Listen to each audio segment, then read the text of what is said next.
उत्तर गुजरात सहित राज्य में वरसादी माहौल 3.5 इंच वरसाद में पाणी थयुं धानेरा। अरवल्लीना धनसुरा महेसाणा में पण धोधमार वरसाद।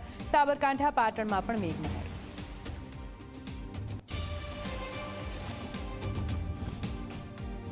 कडाणा डेम में पाणी छोड़ाता महीसागर नदी बे कांठे। पंचमहाल महीसागर वडोदराना गामोने एलर्ट करवामां आव्या। वणाक बोरी कडाणाना पाणीथी खेड़ाना गामोने सावचेत करवामां आव्या। वडोदरा भाजपनो आंतरिक विवाद सपाटी पर पहुंच्यो। शहर भाजप प्रमुख विजय शाहे एकला ज कर्युं कृत्रिम तळावनुं उद्घाटन। मेयर, स्टेन्डिंग चेरमेन सहित कोई अधिकारी हाजर नहीं। पहला पत्रिका में फोटा पण हता गाळ। राजकोट में नवरात्रि दरमियान लव जेहाद ने रोकवानी तैयारी। कड़वा पाटीदार समाजना गरबामां खेलैयाओए आधार कार्ड लाववुं फरजियात। आधार कार्ड बाद मळशे गरबाना पास।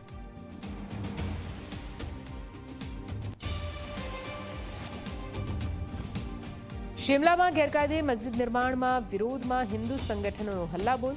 लोको बेरिकेडिंग तोड़ीने आगळ वध्या तो टोळाने रोकवा माटे पोलीसे कर्यो लाठीचार्ज।